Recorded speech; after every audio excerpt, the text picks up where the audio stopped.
Look at this fucking hipster. Is the mic on? Yeah. Alright, look at this fucking hipster. He has nothing to do with this story. I just wanted to show you DarthVaders. I actually kind of like his music, but anyway. This piece is called Hard for Godard.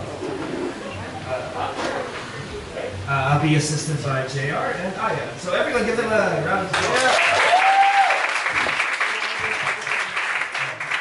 Also, listen carefully. I will have a bit of a contest after this piece. Interior, Brauline Maria, the hippest craft brewery in town. Midnight.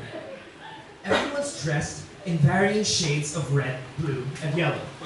She catches her eye from the far end of the room, effervescent as Anna Karina, in vibrant scarlet.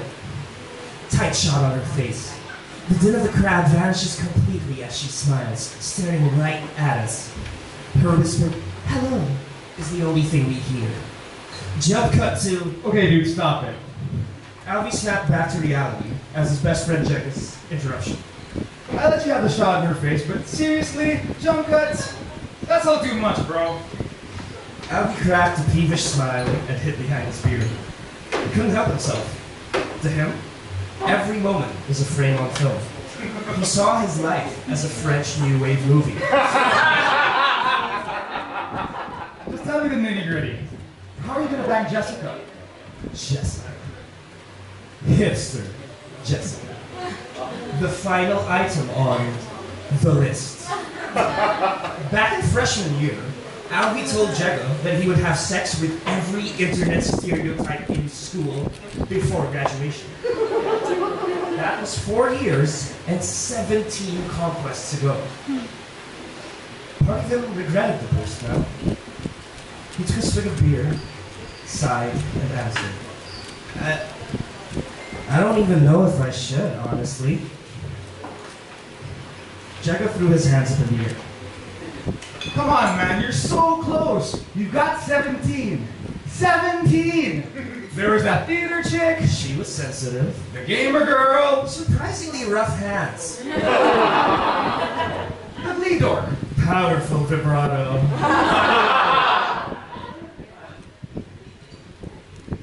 All I'm saying is you've come too far to quit now. Do it. Do it for her. Do her for me. Look at her brown eyes. Gray.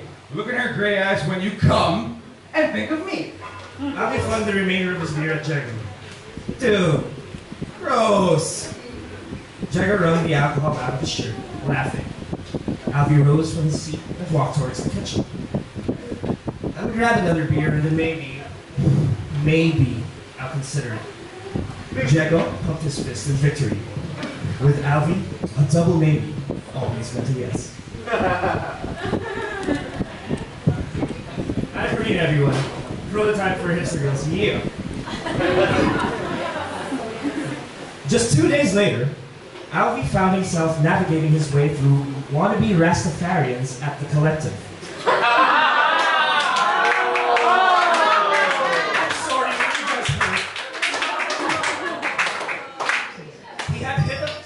On Viber, and to his surprise, she agreed to go out with him. He eventually found her on the way to the bathroom. She was staring at costumes through store windows. He tapped her on the shoulder. Hey. Jessica tilted her head back and laughed. I fucking hate it here.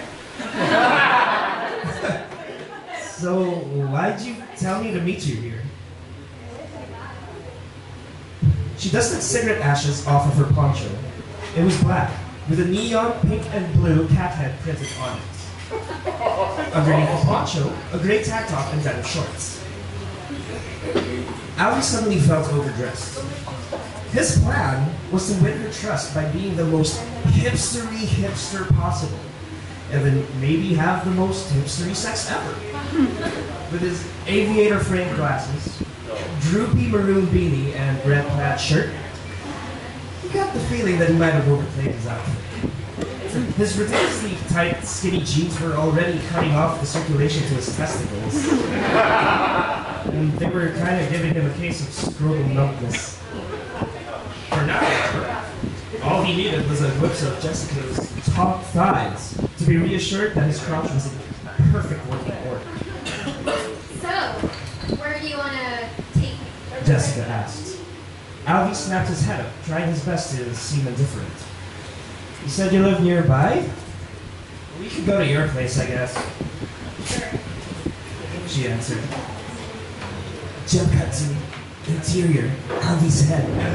He took me back for some joy! Alvie let out a sigh to hide his giddiness. He sighed the entire way to Jessica's home.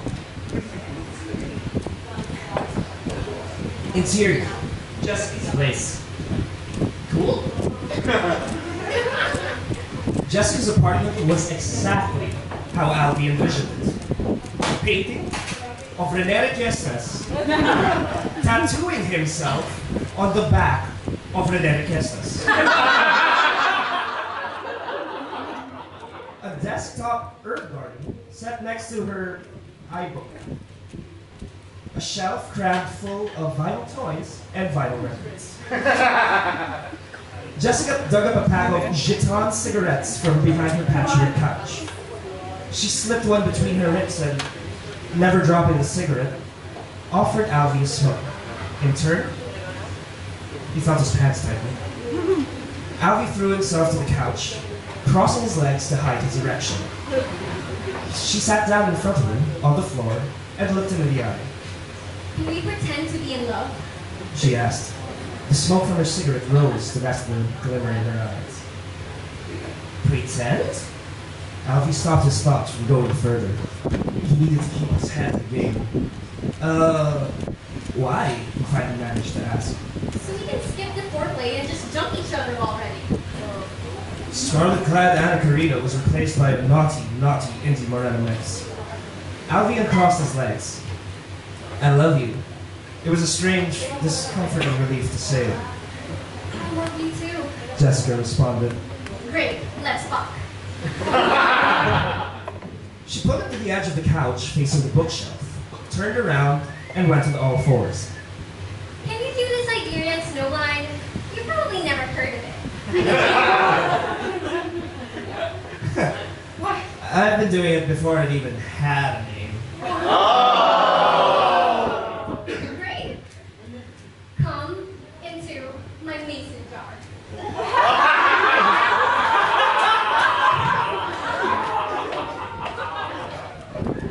Jessica wiggled her butt as she said this. Anal? Alvie thought. Maybe it was a hipster thing. Maybe the vagina was too mainstream.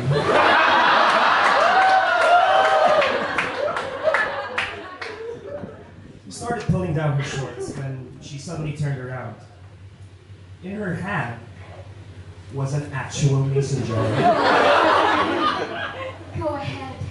She said, handing him the jar.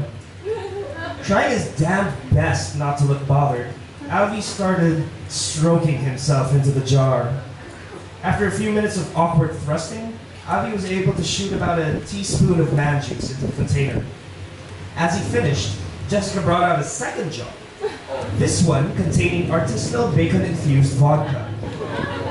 She decanted the contents into Alvie's jar. His spunk floated around in delicate wisps. Jessica dipped her finger into the cum jar, stirred, and sucked. She licked her lips. And then she threw the cum vodka into Alvie's face. It was at that precise moment, as the true meaning of Siberian snowblind dawned on her,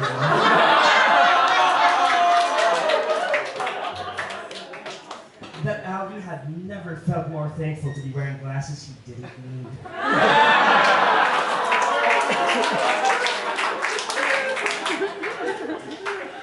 He wiped the sticky, cloudy mess from his lenses, only to see in Jessica's hand something that resembled a nipple that had been suckled on for too long. Graphic, escape, flashing in bold white letters. Those are supposed to be white. Anyway. It's an organic condom. She explained, catching him staring. I DIY'd it from fair trade pork intestines. She paused second. Wait, you're not Muslim, are you? No? Great, I was worried I'd offended. She crawled over to Alvie, unfurling the wad of offal his cock was about to be wrapped in. He shot up. Music! We need music! He hurried over to the laptop, trying to buy himself some time. Alvie had prepared for this. Yesterday, he spent hours researching the best indie sex music, looking for bands that were just obscure enough to give him extra cred. Shannon and the Clams, Ariel Pink's Haunted Graffiti, the Hotter Otter Tribe. None of those names were on Jessica's playlists. None of the searches were turning anything up. Hurry already! She called out. I'm